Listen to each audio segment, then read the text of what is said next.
But I actually want to ask you something, like, especially for parents, but in particular women, because I think working mums struggle the most. I think we've both commented how awesome it's been to see Mark's Lauren now as a mum, and kind of trying to juggle all that. Like, what do you think are, some of the things that stop kind of mums from actually realizing their full potential, both in their career, but also from a parenthood perspective? There's a couple of things, because I suppose at the end of the day, it came down to, if you want to look at before, just what the norm was. And the norm wasn't for women to work. The norm was for people to women to stay at home and look after their children. That's that's what the consensus has been for a long, long time. And it's only just started changing.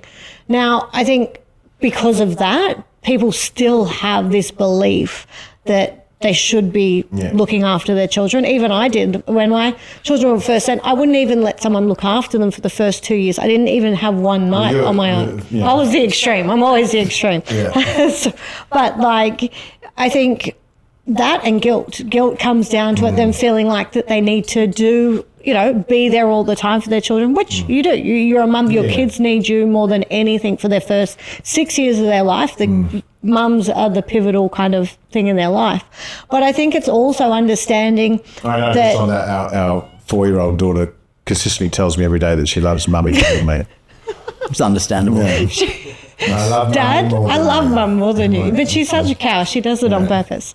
But I suppose reframing your mindset and looking at the value that you're giving your children from actually working and from building something and being someone, because I think it's important, especially in this day and age and with young girls in particular, social media and different things, for children to be able to grow up and see what people can accomplish, what their mums can accomplish. I was speaking to someone that we know, and this is a very high net worth individual, and I didn't realize he had so many businesses, right?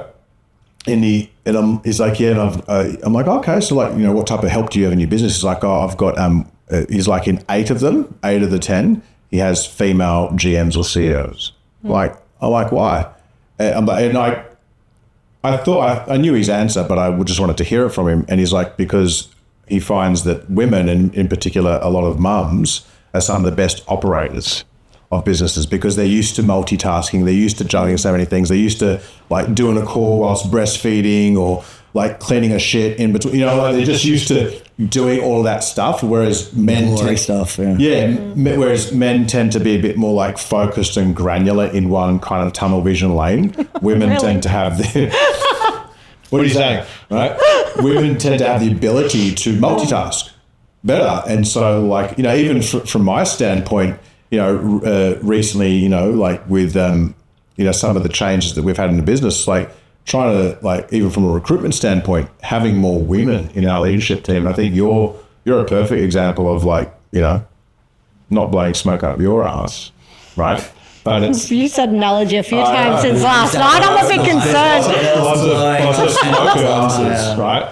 No, but you are one of the best in the world as an operator. As a business operator, as a leader in business, and I do think outside of your natural talents, the fact that you're a woman actually is how, you're able to just operate on such a high level. Yeah, and definitely that multitasking and being able to do that is, it does help being a mum and going through all that. But I think, the big part, if you look at what stops women, is being a mum too. Yeah. So it's that conundrum, right? It's the one thing that can absolutely make you and be great. And it's also the one thing that stops them from being great and going further in that. What was it?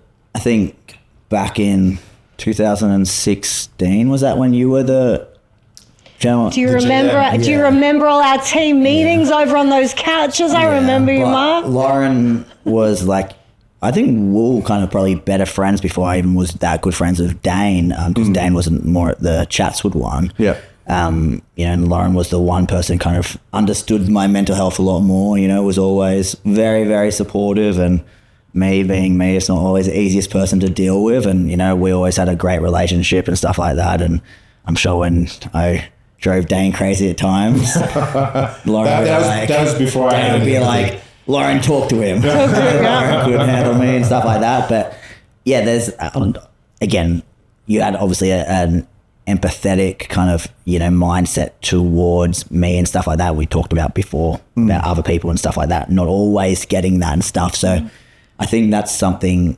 It's more inherent in women. Literally, so I think that's something naturally you can develop it. You can develop it as a dude. Like if I can, fucking anyone can. But you just have to go through a midlife crisis. Kind of two of them. And,